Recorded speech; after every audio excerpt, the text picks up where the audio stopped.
Boa tarde a todos e todas.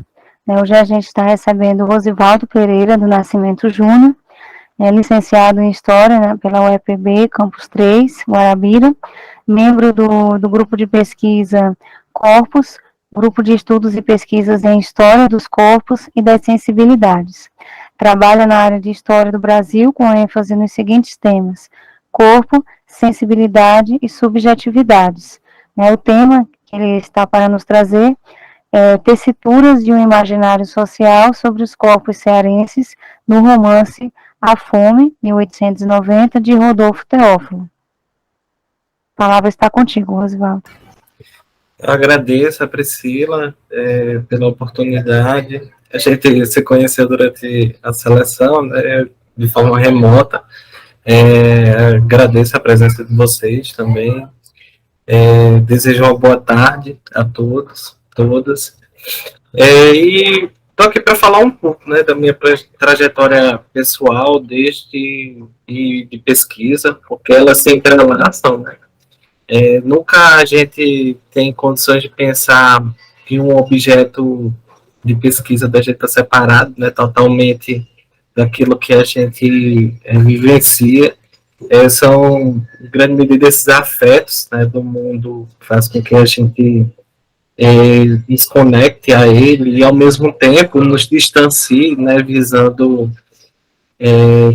produzir uma crítica, né, uma análise mais segura sobre o objeto, mas, ao mesmo tempo, o objeto ele nos afeta, né, de um modo significativo, que nos deixa marcas, né? E Rodolfo Teófilo, né, a produção de Rodolfo Teófilo foi a produção que me deixou marcas, desde da questão dos próprios óculos, né, que a gente começou devido à pandemia, começamos a utilizar muito o computador, assim, para diversas coisas, até para ler, né, coisa que antes era comum, mas não tanto quanto agora, e grande parte das fontes eu tive acesso devido à internet, né, e aí essas marcas foram sendo impressas nas próprias carnes, né, a gente, como, por exemplo, a visão, né, que começou a falhar um pouco,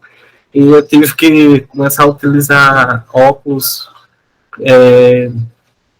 corriqueiramente, né, de uma forma mais cotidiana. E antes eu utilizava mais assim como descanso, né, e agora não. Além disso, deixou marcas a questão da própria do próprio envolvimento ético mesmo com o objeto, né? E percebê-lo não apenas como sendo um reflexo, não um reflexo, né, mas afetado pelo seu tempo, mas como um crítico mesmo do seu tempo, né, como uma pessoa que olhou de forma, olhou criticamente o seu tempo, né. O Rodolfo Teófilo, ele teve isso. Eu vou iniciar apresentando também a vocês depois, né?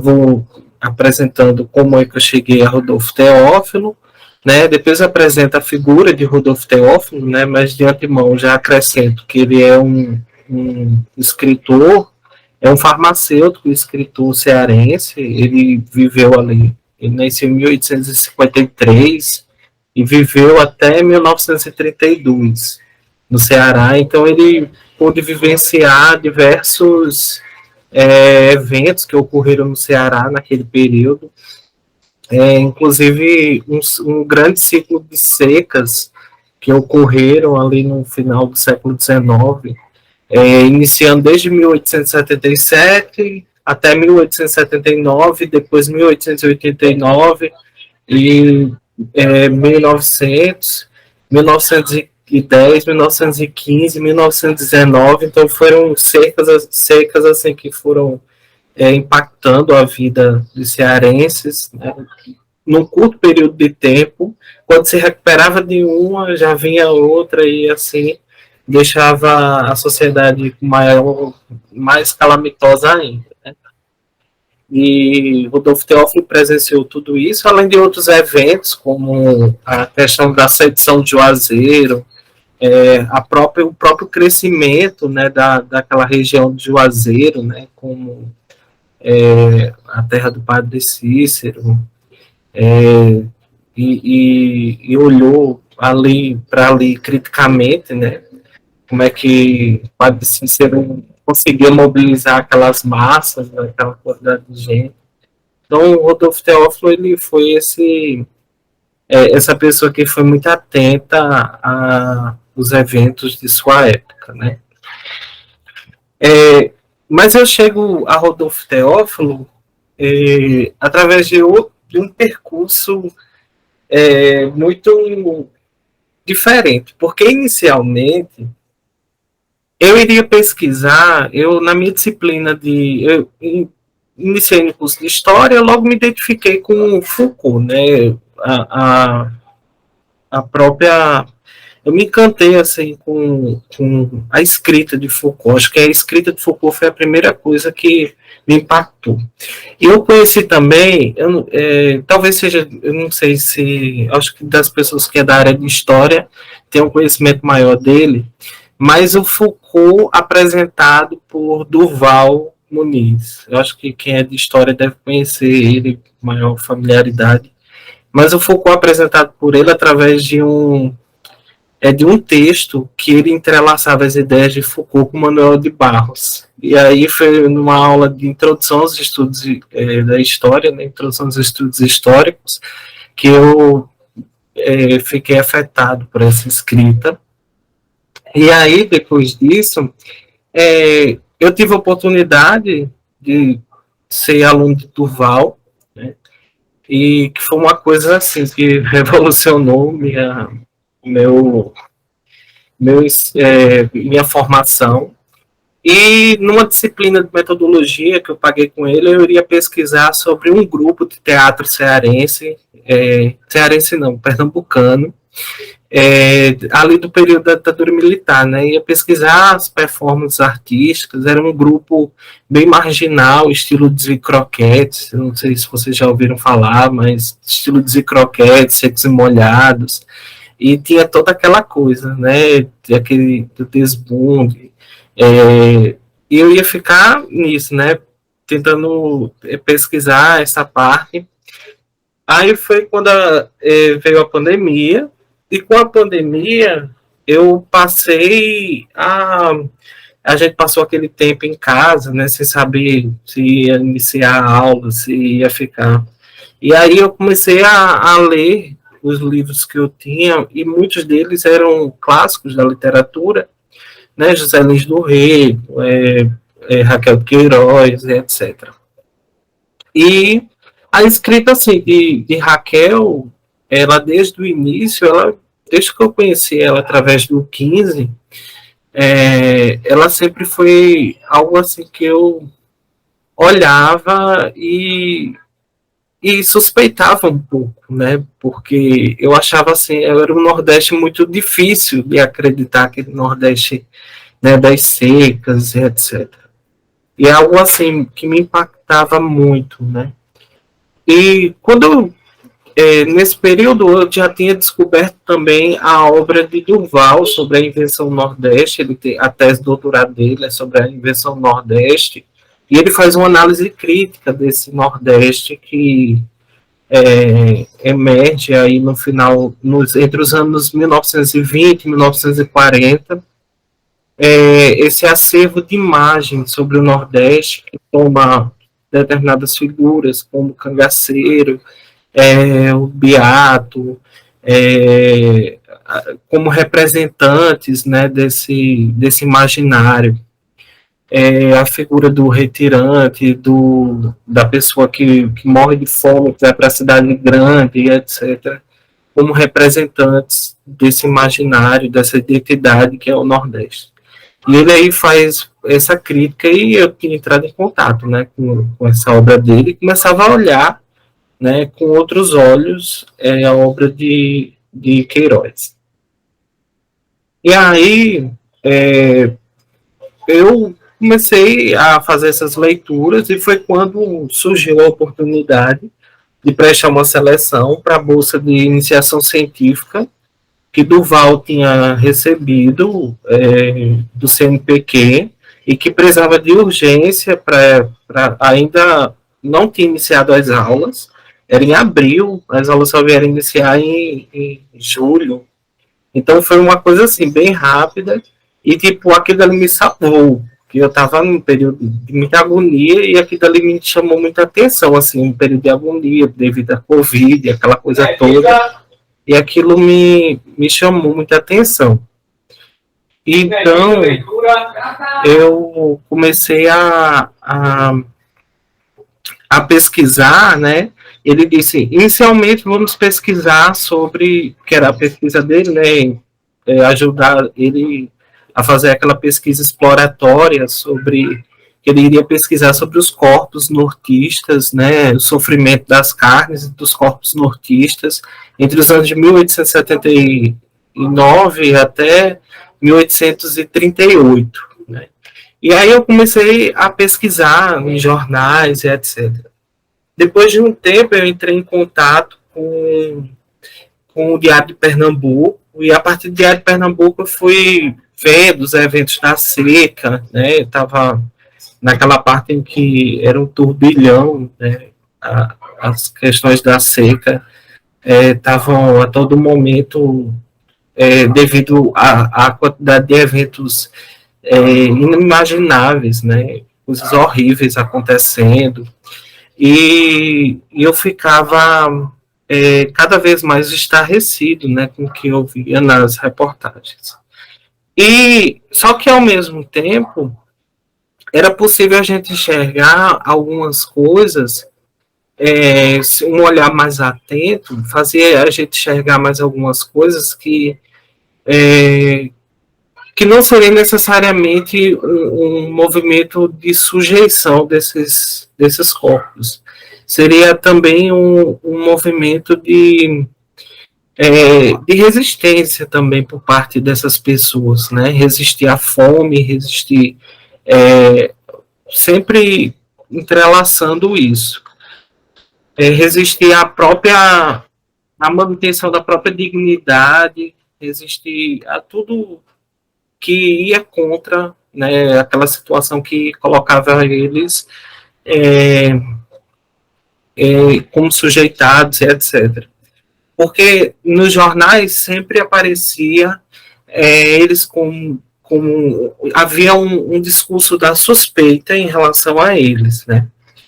Só que esse discurso da suspeita vai aparecer não apenas nos jornais, várias pessoas vão se apropriar disso, inclusive Teófilo, que na época ainda não era meu objeto, né? A literatura dele ainda não era meu objeto.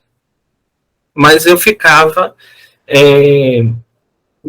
muito intrigado, porque visivelmente a gente via que eles não se conformavam às leis, às ordens, da maneira como os manda-chuvas, né? Aquelas pessoas que estavam ali no governo, elas tinham, né? Queriam que eles se comportassem, queriam que eles fizessem, né? Inclusive vai ser um momento em que vai haver inúmeras revoltas, as pessoas vão saquear mercados, as pessoas, sabe, vão se juntar para fazer isso, porque, por exemplo, havia o comissário do governo entregava a farinha menos do que deveria dar. Ficava nessa coisa, sabe? E aí, o que é que acontece? Eles vão resistir, né, por meio dos saques, por meio de diversos atos, né, mesmo que seja sob o desespero da fome, mas é uma forma de resistência. E o que muito me chamava a atenção é que esses discursos eles se apropriavam dessa ideia de que havia uma passividade, né, e mantinha esse discurso. E foi aí, por exemplo, que eu fui lendo, né, a partir disso eu fui lendo vários textos sobre a seca, e eu me encontrei com a figura do historiador Frederico de Castro Neves, que é um historiador lá da Federal do Ceará, e a partir dele eu consegui entrar em contato com a questão de Fortaleza naquela época. Né? Até então eu tinha uma visão geral sobre a seca, eu fui ver uma visão mais específica, Fortaleza, Ceará. E ver que a cidade de Fortaleza se tornou, ficou de cabeça para baixo com esse evento. Por quê? Porque era uma cidade de 120, era uma cidade de 21 mil habitantes em 1877. Em 1879 se tornou uma cidade de 150 mil habitantes. Ou seja, ainda em 1877, ela deixa de ser uma cidade de 21 mil e passa a ter mais de 150 mil pessoas vivendo lá. E a cidade não suportava isso. As pessoas que iam, em grande medida, tinham que vivia nas ruas, se alimentava de forma precária. E o governo demorou muito tempo para poder construir frentes de auxílio, né? Então, porque até o último momento não acreditava que haveria seca. Então, houve um espanto muito grande por parte dos intelectuais do período, inclusive da figura de Rodolfo Teófilo. Desculpa, porque às vezes aqui está um pouco quente, aí quando está nessa mudança de clima, minha garganta fica... Mas, tipo, foi muito assim, sabe? Aí foi quando eu entrei em contato com o Rodolfo Teófilo, porque, em grande medida, porque ele foi um agente, ele foi uma pessoa muito ligada ao tempo dele, assim, um grande observador dessas questões. Inclusive, ele escreve vários livros sobre várias secas, né? A seca de 1815, de 1915, a seca de... O livro que ele é introduzido no Instituto Histórico e Geográfico Brasileiro é um livro sobre a seca, né? História da seca do Ceará, 1877 a 1880. É o livro em que ele vai ser introduzido no Instituto Histórico e Geográfico Brasileiro, né? E lá nesse livro eles ele não apenas trabalha os eventos, mas ele vai fazer uma análise sobre o solo, sobre o clima, vai trabalhar detalhadamente os aspectos geográficos do Ceará, os rios, tem todo um detalhe e trabalha questões próprias dele, né, que ele era um farmacêutico, vai trabalhar sobre consumo de alimentos, a influência desses alimentos no corpo dos retirantes, vai trabalhar sobre determinadas plantas e como essas plantas agem no corpo do retirante. Então, assim, como por exemplo a mucunã, que foi era uma planta muito utilizada em último caso, né, por essas pessoas, mas o próprio trato dela, para que ela fosse ingerida, deveria passar, por exemplo, por nove lavagens, né, para retirar todo o excesso de uma substância que ela tem, que torna ela venenosa. E aí não havia todo esse trato, então eles consumiam para matar a fome e a planta, a reação da planta com o organismo, fazer com que eles morressem mais cedo, porque deixava eles com aquelas barrigas enormes, ou envenenava, eles morriam envenenados com essas batatas bravas. Então, vai ser todo... Rodolfo Teófilo vai trabalhar toda essa questão nesses livros. Ele vai ser um observador muito atento, né, a diversas coisas, e através de Frederico de Castro Neves eu entrei em contato com o Rodolfo Teófilo. Eu pensei em trabalhar a questão dos espaços, né, inicialmente eu pensei em trabalhar com os abarracamentos, né, que eram locais que depois o governo construiu para colocar essas pessoas. E ver as relações dele nos interiores dos abarracamentos, trabalhar esses espaços para ver como a questão como eles construíam esses corpos no interior desses abarracamentos, né? Mas meu orientador, o professor Durval, me aconselhou, disse, por que você não trabalha com Teófilo? Você está tão interessado na leitura dele. E você já viu se tem pessoas pesquisando sobre a literatura? Porque muito do que se trabalhava com Teófilo era Teófilo como observador dos eventos históricos e não Teófilo como um próprio evento, né, um próprio acontecimento, a obra de Teófilo como um acontecimento. E aí eu fui pensar a obra de Teófilo como um acontecimento histórico, né? Pensar ela em uma singularidade, ela como construtora de sentidos, de significados, sobre os corpos dos nortistas brasileiros, né? Porque não dos nortistas, dos cearenses, né? Brasileiros, porque os cearenses, porque há uma preocupação enorme em caracterizar essas corporeidades, né? Na obra dele. A literatura dele toda é uma tentativa de caracterização desses corpos. Então, assim, foi logo um primeiro contato que eu tive foi com o livro A Fome, que foi o tema de pesquisa do meu TCC, do meu trabalho de conclusão de curso. E no A Fome, eu, sinceramente, uma das várias cenas eu quase vomitei, assim, porque são coisas tão descritas com de tão minuciosas como ele coloca no papel que você fica com uma sensação de asco, uma sensação de repulsa, uma sensação ele trabalha um capítulo inteiro do romance com a morte de uma mulher, de uma mulher pela varíola hemorrágica. Então ele vai trabalhando, tratando, dando ênfase a esses temas, temas da doença, temas que estão ligados a esse universo, especificamente da saúde, né? Porque a área dele, de atuação como farmacêutico. Então, isso vai se tornar muito frequente.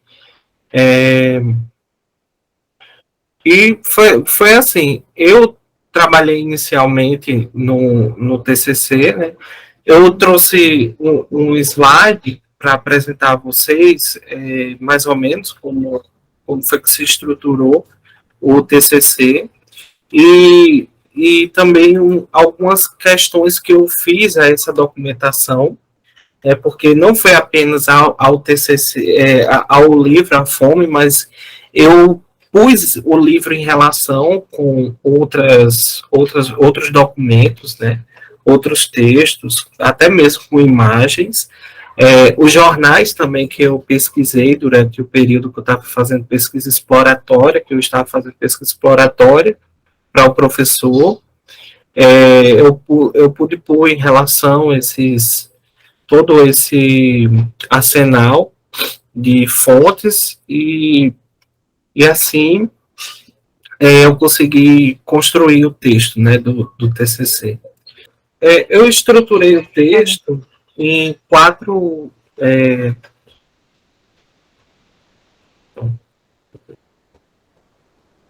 Então, eu estruturei o texto da dissertação em 4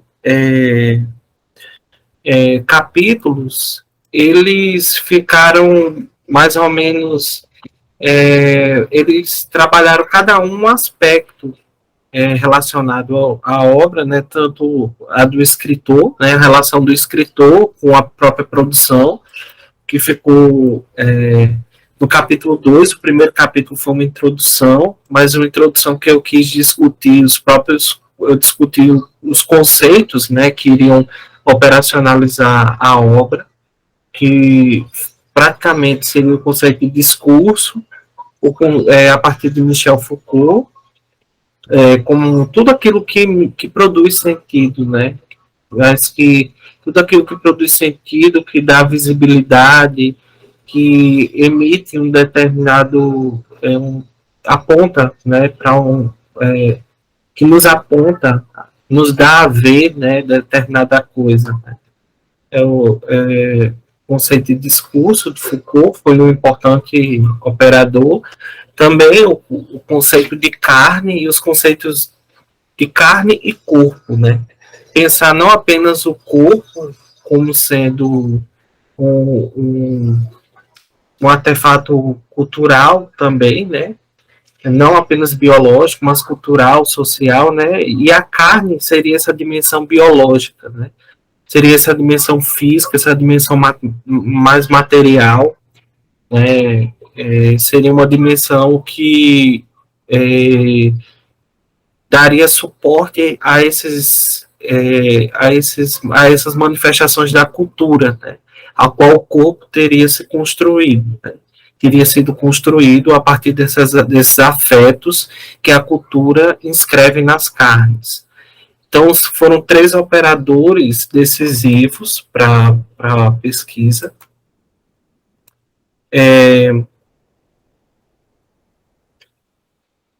Consegui abrir aqui. E o segundo capítulo, eu trabalhei a questão do próprio autor, né? O autor, ele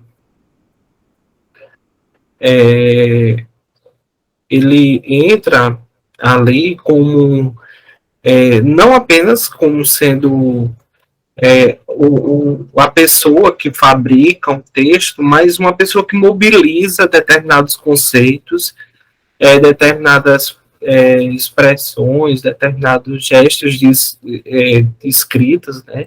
Pensar ele não apenas como um simples construtor, mas uma pessoa que mobiliza determinados outros artefatos na construção desse texto, né, de imagens e etc. Acho que enviei já, está carregando aqui. E aí eu penso ele não apenas nesse ponto, né, como alguém que cria a partir de um nada, mas sempre em relação com outras questões do seu tempo, outros escritores, outras, ele mobiliza, né, como ele vai mobilizando esses conceitos, como ele vai trabalhando para estruturar o texto.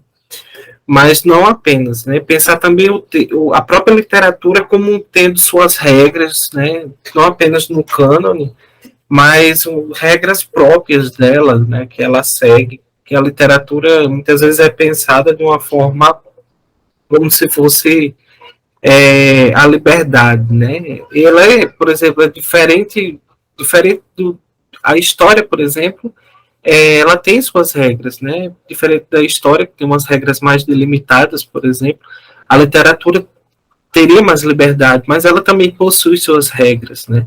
Ela tem regras muito próprias do campo, e aí eu fui pensando, né? Tentando ver Teófilo, porque Teófilo, assim, ele parte, né, da posição dele de cientista para uma posição de escritor, né? Acho que já chegou, né, Priscila?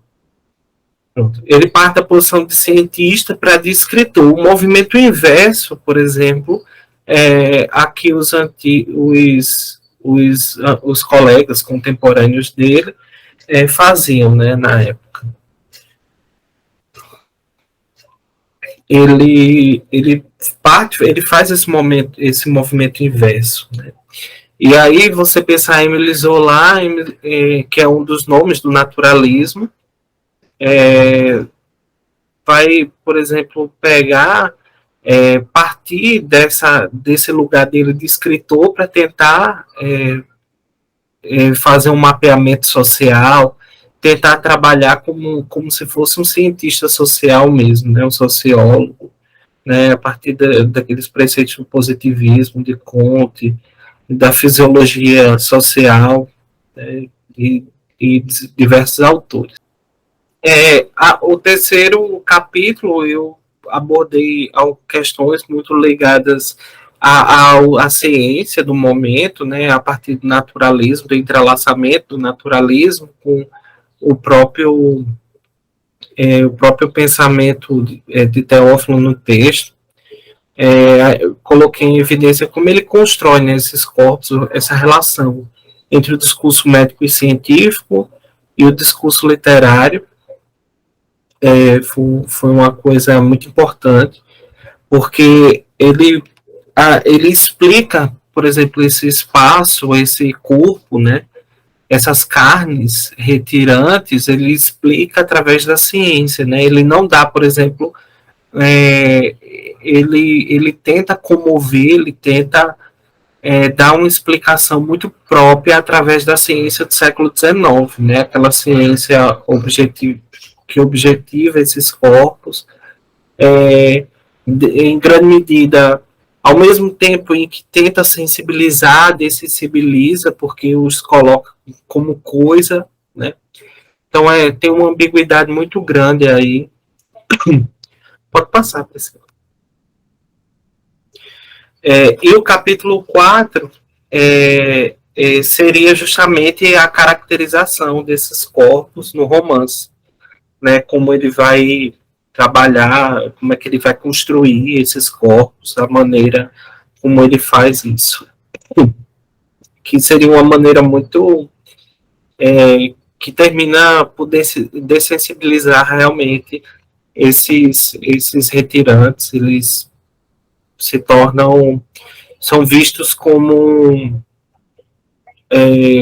coisa, né, como a própria natureza deles é o sofrimento. E o objetivo do trabalho, em grande medida, foi analisar como o discurso médico-científico do fim do século XIX se relacionou com o discurso literário presente na obra de Teófilo, tecendo um determinado imaginário social sobre os corpos dos cearenses, né? Esse imaginário social é pensar como ele constrói uma acervo de imagens, né? As imagens como sendo, embora no sentido, a imagem não no sentido apenas visual, mas no sentido como tudo que a gente lê de linguagem possui essa capacidade imaginativa, né? Essa capacidade de fazer com que nós transformemos as coisas em figuras, que nós consigamos figurar as coisas. Pode passar. E aí, as justificativas, né, do trabalho, em grande medida, uma justificativa pessoal, porque ao me debruçar sobre aquelas leituras que eu havia falado a vocês antes, né, as leituras sobre Raquel de Queiroz, as leituras sobre Juscelino do Rego, sobre diversos outros autores, eu não me reconhecia enquanto ser nordestino daquela maneira, né? Por ser homossexual, por ser uma pessoa urbana, né, viver ambiente urbano e etc. Eu não me reconheci enquanto aquela figura do cabra macho, todo aquele conjunto de estereótipos que gira em torno da identidade do nordestino, né, que resolve as coisas na violência e etc. E aí, pessoalmente, eu tentar problematizar isso, né? Como é que se constrói essas imagens. Socialmente, porque as carnes, como eu havia mencionado, essa estrutura material seria o locus privilegiado dos mecanismos de poder, né? Seria o local onde o poder inscreve todos os seus saberes, né? O poder construiriam corpos a partir delas, né? Os saberes produziriam corpos. Seria justamente essa relação, né, dela como esse espaço. Michel Foucault, por exemplo, no texto Nietzsche, A Genealogia e a História, ele vai falar sobre a questão do corpo, né, a genealogia como sendo a análise do corpo, a análise feita, né, de perceber a relação do corpo e a história. E aí, para complexificar, né, através dessa relação desses conceitos entre carne e corpo, pensar a carne como sendo essa superfície de inscrição dos mecanismos do poder, né, dos acontecimentos históricos. E a justificativa historiográfica seria, como eu afirmei já, né, que poucos trabalhos levam em conta tanto a dimensão corporal na obra de Teófilo, quanto a própria obra de Teófilo como um acontecimento. Né? Eles tomam muito Teófilo como observador de acontecimentos, né? Mas deixam a desejar em relação a isso. Pode passar. Aí as fontes bibliográficas foi o livro A Fome, né? Que é a primeira edição de 1890, e aqui a edição da Tordesilhas. A gente pode ver até, tem uma figuração, né, na capa de imagens que são relacionadas ao universo de estilogravuras, do cordel e etc. Tem toda, justamente, que constrói essa relação entre os corpos da fome com essa relação desse universo nordestino, né, desse universo das estilogravuras e etc. Vou passar. Aqui foi o livro Cabeleira. Cabeleira eu também utilizei para relacionar a proposta de Franklin Távora, de uma literatura do norte brasileiro, né? Ele vai na escrita do Cabeleira, ele escreve uma carta que serve de prefácio neste romance. Ele serve de prefácio e ele vai chamar os escritores, né, que nasceram no norte e que vivem no norte brasileiro nesse período entre o final do século XIX, né? Ele vai chamar essas pessoas para que essas pessoas elas sejam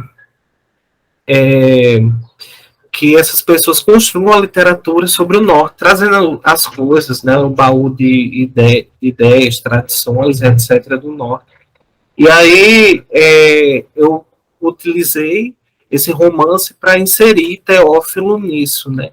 Porque Teófilo ele se autoproclama uma pessoa que segurou as letras no Ceará, né? Uma pessoa que construiu narrativamente o Ceará, construiu através da literatura o Ceará. Então ele está muito empenhado nessa ideia de trazer as tradições, tudo o que se refere ao Ceará, né?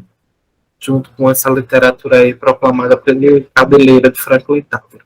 Pode passar. Aqui é a capa daquele livro que foi o que introduziu ele lá no Instituto Histórico e Geográfico Brasileiro. Pode passar também. Aqui as fontes jornalísticas que eu utilizei também.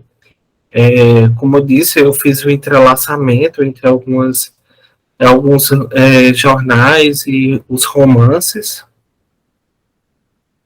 Vou passar. Então, e a metodologia, né?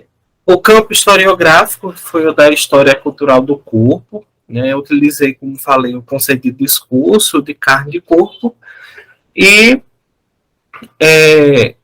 a metodologia utilizada foi a análise genealógica do discurso, né? Ou seja, foi pensar essa relação entre corpo e história, como é que o corpo ele se vê marcado pela história, né? Ele é uma construção histórica, localizável, uma construção discursiva também, cultural, social. Por que a análise genealógica do discurso? Porque ela não enfatiza apenas essas dimensões dos discursos, né? Mas também os sentimentos, as emoções. De início, quando eu disse que a primeira sensação que eu tive quando eu comecei a ler a fome foi a sensação de asco, de repulsa, é porque isso também é levado em conta.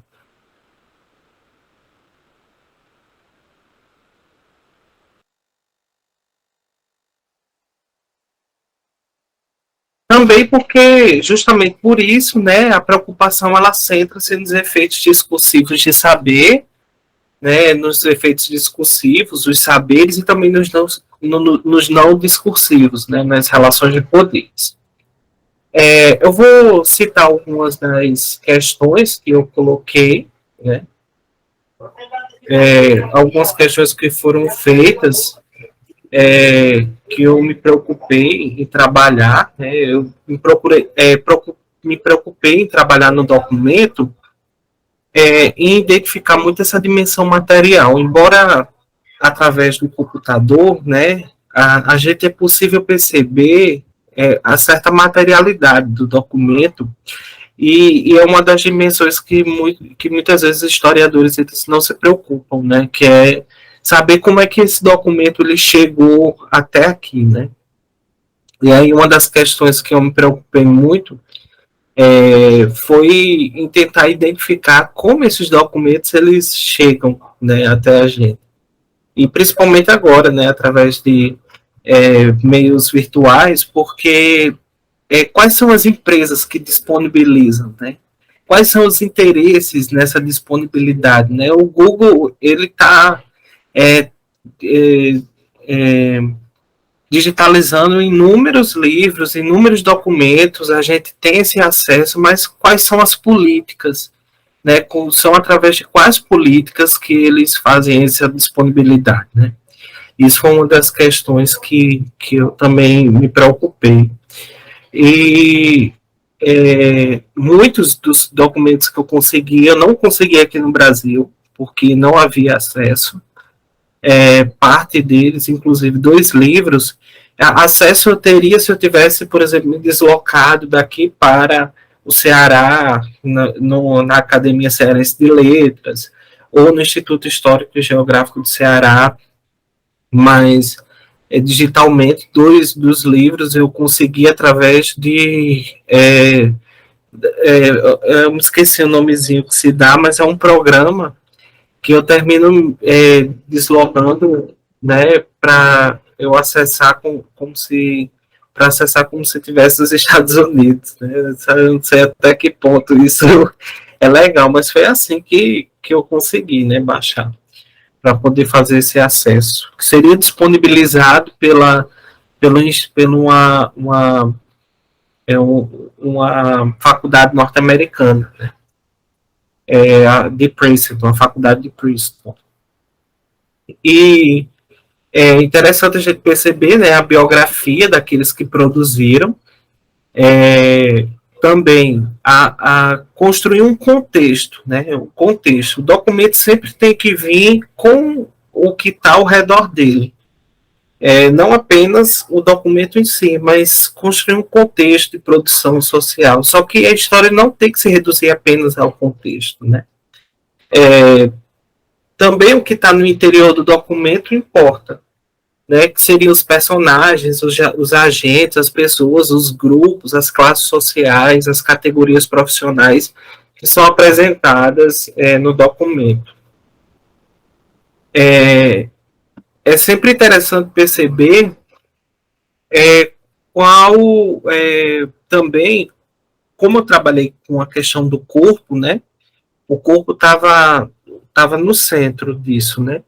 Então eu procurei perceber como o corpo aparece nos documentos, né? Que conceitos e imagens de corpos, como as carnes, nessa dimensão física, material, estava lá narrada, né? E como os personagens figuravam no corpo, né? Que questões raciais, de gêneros, sexuais, quais seriam essas dimensões biológicas e culturais que estariam ali explícitas nessa documentação, né?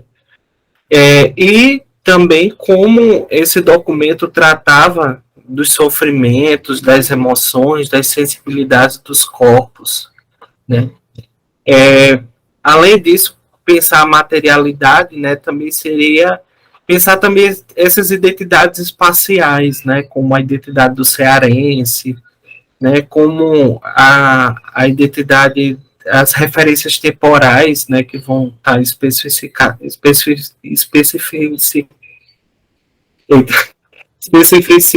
estão lá específicas no documento, pensar toda esse conjunto, né, de valores e etc., que estão inseridos nesse documento, né?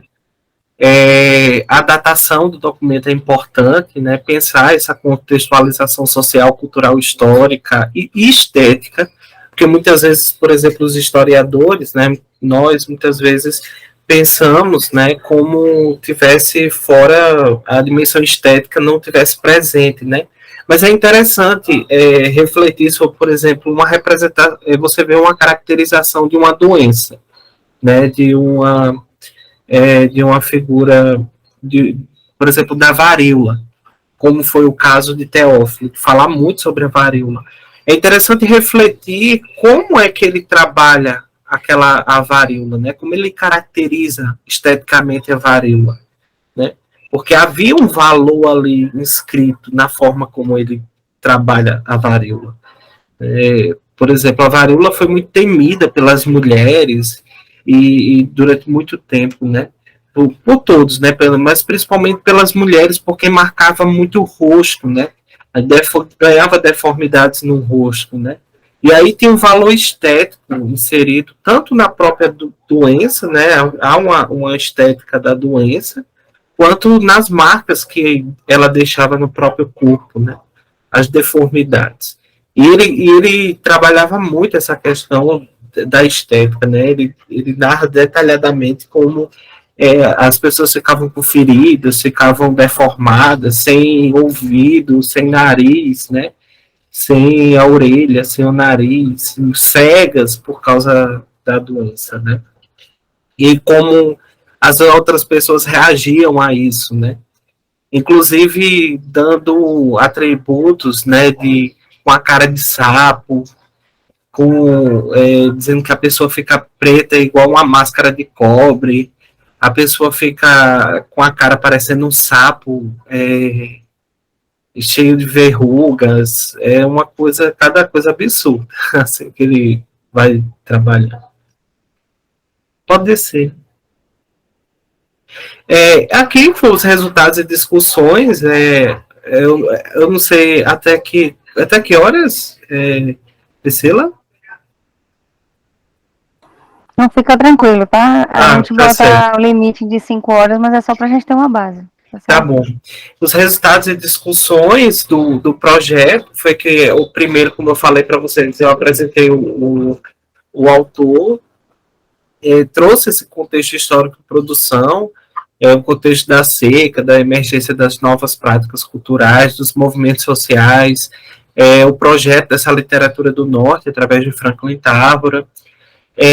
Coloquei a produção do romance, né, as características das narrativas, a crítica literária, né, e as interpretações da fonte, através de como a literatura da época, né, como é que se fala, os críticos literários da época, né, interpretavam essa leitura. Pode descer. E o capítulo 3 foi como eu trabalhei a questão do discurso científico, né? Como é que ele inclui a ciência no romance, está todo o tempo presente. É difícil você saber quando.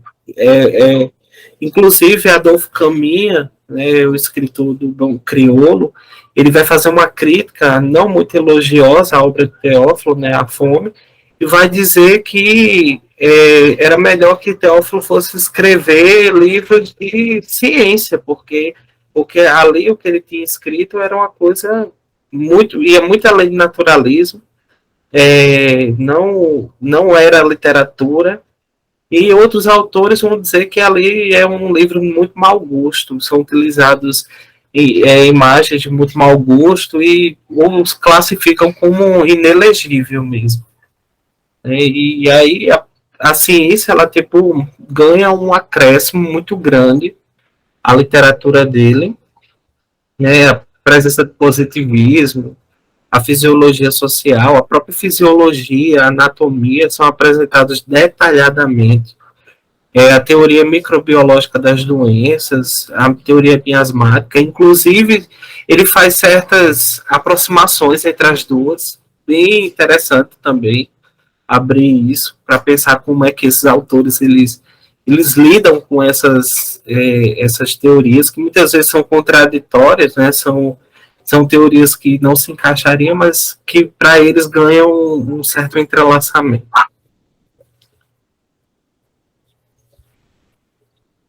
O resultado de discussões, né, da parte do capítulo 4, eu tentei trabalhar, né, como seria o lugar do personagem na narrativa, né, dos personagens, e a apresentação dessas corporeidades, o lugar do sertanejo falido, o sertanejo pobre, o negro escravizado, a moralidade e a sexualidade, né, a presença desses elementos na própria manutenção da ordem, né, seria peças-chaves da manutenção, inclusive da própria nacionalidade, uma preocupação enorme que eles têm.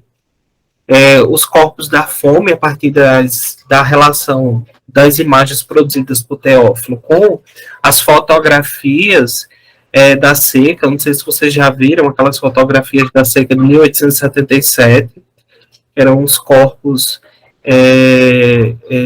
fotografados por Correia, por um fotógrafo da época. Elas se encontram na Brasiliana Fotográfica, né, no site da Brasiliana Fotográfica, vocês podem ver. Aquelas secas, aquelas fotos, elas se tornam icônicas, né, e elas são concomitantemente a essa visão da literatura, elas são utilizadas também para representar essas pessoas do norte brasileiro, né? E o corpo doente da varíola, né, que seria também um corpo muito presente na literatura de Teófilo, e também o corpo morto, né? A forma como ele lida com esses corpos, né? A forma como são lidados com esses corpos para enterrar, são coisas desumanas, né? Se a gente for pensar como hoje, mas também como na época, né? Que figuras como ele denunciaram. Né? Pode seguir. E aí, as considerações finais, identifiquei que o texto de Teófilo, ele se localiza na história da literatura, no limiar entre o romantismo e o naturalismo, né, contendo características de ambos os movimentos, porque do lado do romantismo há uma presença do gótico. Ele incita pavores, temores, ele traz toda essa atmosfera do gótico de incitar esse sentimento de tristeza, esse sentimento de angústia, né, que seria a palavra correta, para delimitar isso, né, ao mesmo tempo em que ele utiliza da ciência para justificar isso. Essa forma de sentir, as formas de transparecer isso, né? Ele vai construir os corpos cearenses com esse caráter pejorativo, vai reduzir esses retirantes a sinônimo de miséria e barbárie, incorporando neles elementos que dão aura à monstruosidade e repugnância, aquilo que eu já vinha dizendo a vocês. E ele deixa implícito como as raças contribuem para uma maior ou menor degradação biológica de seus corpos. Ele vai deixar isso de modo implícito, não vai aparecer explicitamente, mas a gente percebe que personagens negros, eles vão estar mais propensos à loucura, propensos à epilepsia, a doenças que são consideradas como algo extremamente ruins na época, né? E ele vai ser um partícipe da máquina antropológica moderna, porque ele termina por desumanizar o homem animalizando. Eu utilizei essa ideia de máquina antropológica moderna a partir de Agamben, um filósofo italiano. Ele trabalha com a ideia de estado de exceção. Não sei se vocês já entraram em contato com ele, mas ele está querendo dizer que dentro desse dispositivo né, dentro dessa ideia dentro desse conjunto de fontes, desse conjunto de coisas que foram trabalhadas na pesquisa, ele termina por classificar essas pessoas como. Ele auxilia na classificação dessas pessoas enquanto desumanas, pessoas que não possuem humanidade, que, porque, em grande medida, havia outras maneiras dele trabalhar para conquistar essa humanidade dessas pessoas. Mas ele utiliza, através da ideia da repugnância e da monstruosidade, ele termina por colocar essas pessoas no, no, no espaço de que elas não seriam pessoas, né? Estariam mais próximas do animal, mais próximas, ou estariam desensibilizadas, elas não poderiam ser humanas porque elas estavam totalmente dominadas pelos instintos, né, e não pela razão. Então, ele termina por desumanizar essas pessoas. Por fim, as referências, e é isso. Eu agradeço a oportunidade, agradeço a Priscila, peço desculpa por ter me estendido durante todo esse tempo. Pensei até que falaria pouco, mas uma coisa foi levando a outra. Agradeço. A gente que agradece, né? Foi uma oportunidade, né? Uma coisa que eu sinto falta na geografia, a gente trabalha pouco com a literatura, né?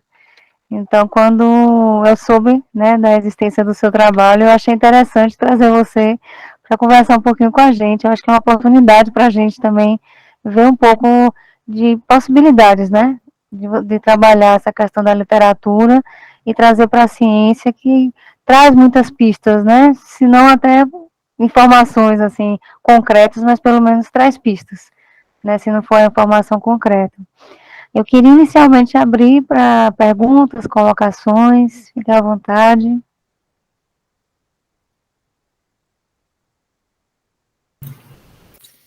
Bom, já que ninguém se habilita, para manter a tradição, né, Paulo? Seria o primeiro, né? Parabéns, Rosivaldo. E, assim, uma curiosidade que eu tenho, como é que você vai dar prosseguimento para essa sua pesquisa?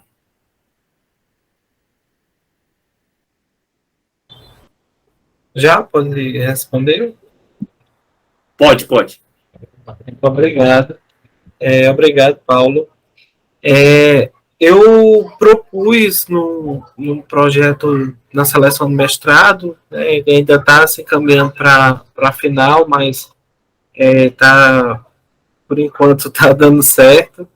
Mas eu propus trabalhar com os outros romances do próprio escritor, né, e alargando o recorte geográfico, né, o recorte espacial, quer dizer, não apenas do Ceará, mas alargando para todo o norte, a partir daquela leitura de Franklin Távora, né, e por Rodolfo Teófilo se classificar enquanto um literato do Nordeste. Ele termina se classificando como uma literato do Nordeste, né?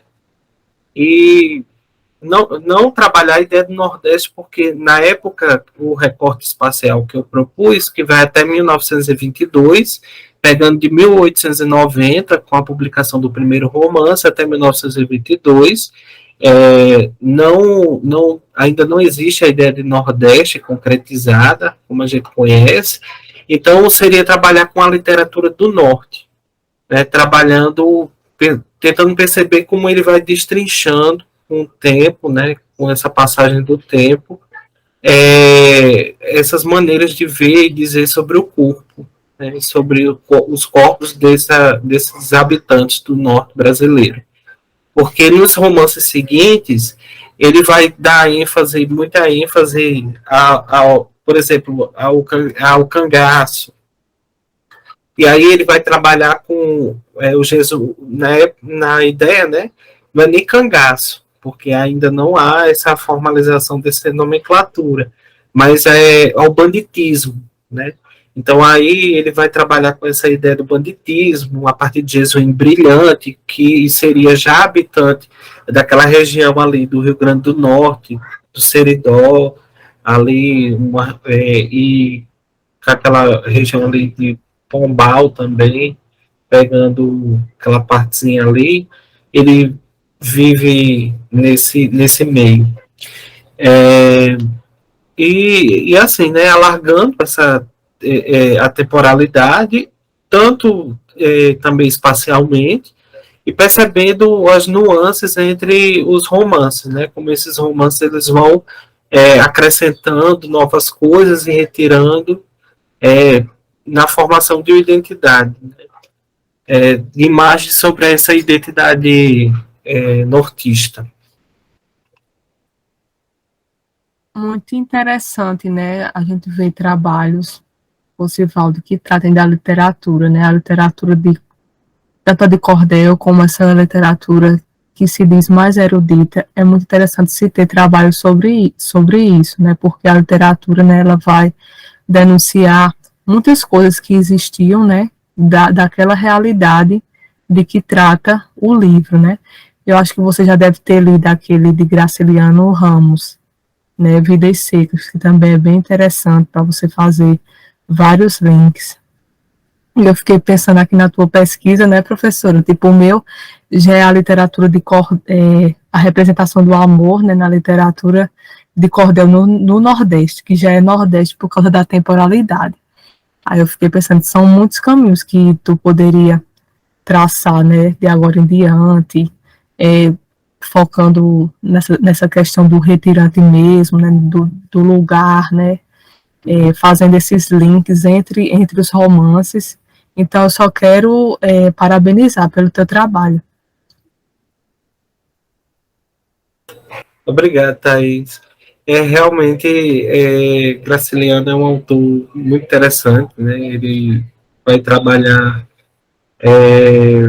ali durante o final vai construir nessa narrativa de Vidas Secas ali no final da década de 30, né? E justamente nesse ciclo, né, do que se chama, né, a ideia do romance de 30, né? Todo um ciclo de uma literatura que fala sobre essa região, né? E que vai herdar muito disso, né? Muito dessa literatura das secas, né? E da qual o Rodolfo Teófilo faz parte. Não apenas Rodolfo Teófilo, mas também Antônio Salles, tem vários outros escritores, inclusive Domingos Olímpio, que escreve Luzia Homem, faz parte dessa literatura por construir essa identidade, né, que será não uma ideia de resgate, né, porque a história não trabalha com essa ideia de resgate, mas será reatualizada nessa literatura regionalista, né? Antônio Cândido, por exemplo, vai dizer que essa literatura das secas ela vai preconizar, vai ser tipo como se existisse um projeto, né? Trabalha ainda com essa ideia de formação, né? Aí vai ser como se fosse um projeto para esse regionalismo que vai emergir aí na década de 30, né?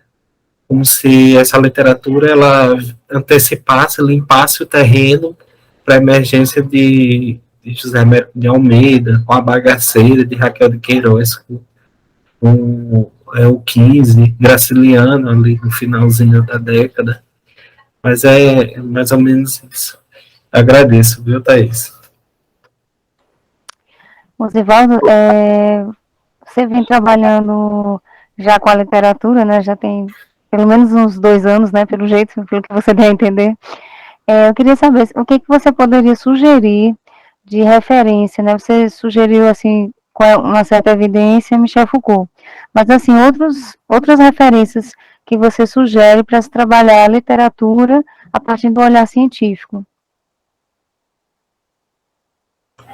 é, o próprio Durval, ele tem no livro dele, História, Arte e Inventar o Passado, ele coloca a própria, trabalha para os historiadores, né, que forem assistir, trabalha a própria relação entre história e literatura, também seria interessante. Mas tem outros autores, como o próprio Georges Didier Huberman. Eu não sei se vocês conhecem, mas é um filósofo e historiador da arte francês. Ele trabalha com a própria concepção de imagem.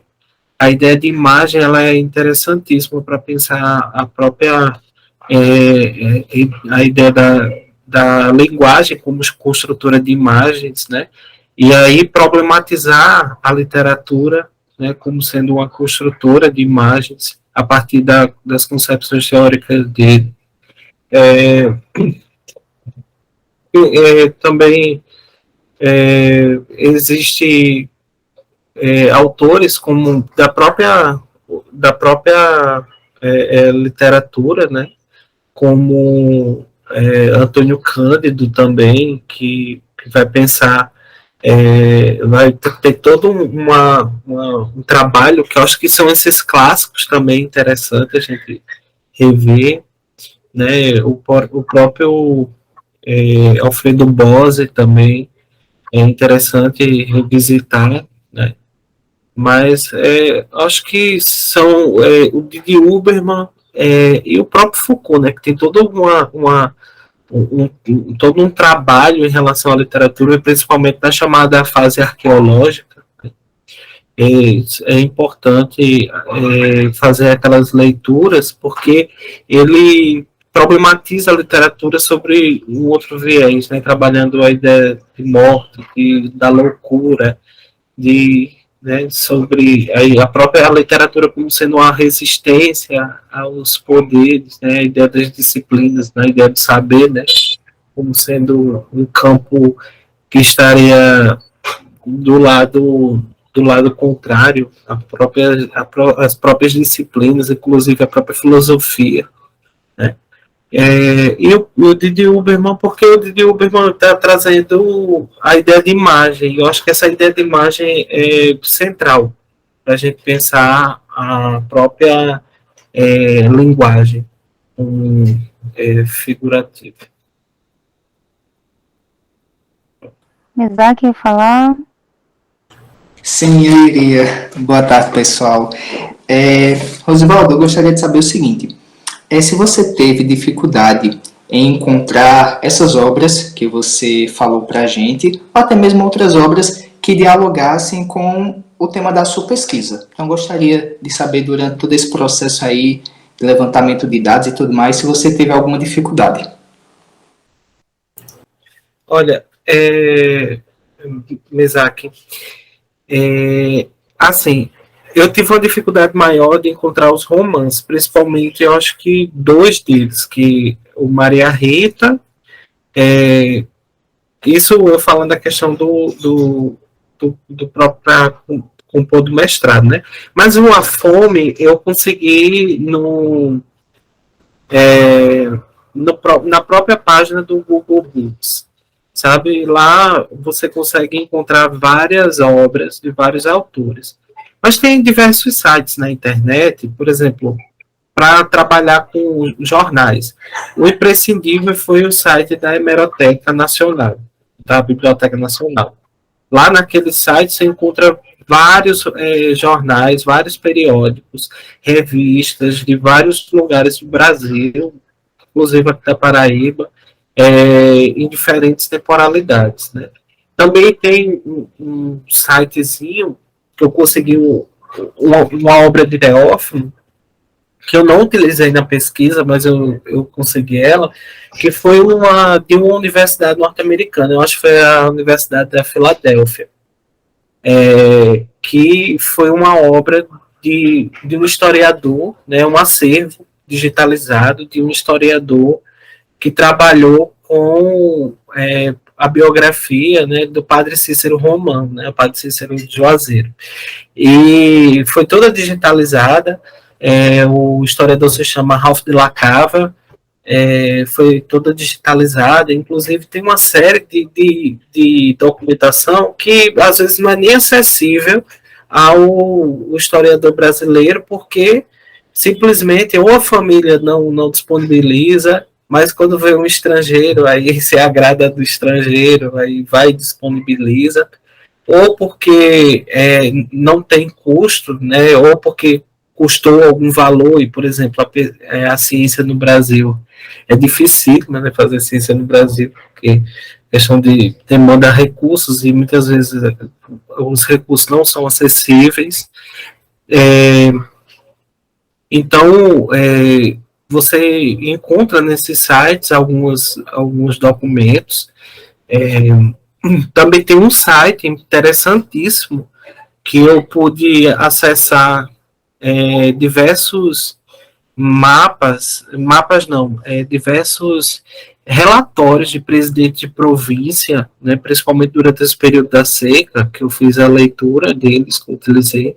Esqueci até de nomear no slide, mas eu fiz a leitura deles. Um site da Biblioteca de Chicago, da Universidade de Chicago, que a única instituição brasileira que teria, da qual você conseguiria acessar, seria a Biblioteca Nacional, né? Hoje em dia há a política da Biblioteca Nacional de disponibilização desses documentos, mas tem alguns, por exemplo, que são inacessíveis, né? Que estão lá apenas você se deslocando daqui para o Rio de Janeiro, ou você tendo que pedir uma cópia, alguma coisa do tipo, e há toda uma cobrança, né? E nesse site da Biblioteca de Chicago, não. Tem toda uma série de arquivos, são vários relatórios de presidente de província e de presidente de estado, porque ele pega desde o início do Império até mais ou menos 1930, diferentes estados e províncias, onde é possível acessar. Também tem um site, acho que é da Fundação Rui Barbosa, que a colega Thais, que está trabalhando com cordel, né? Ele disponibiliza vários cordéis também, tem um acervo de cordéis, que lá também é possível encontrar.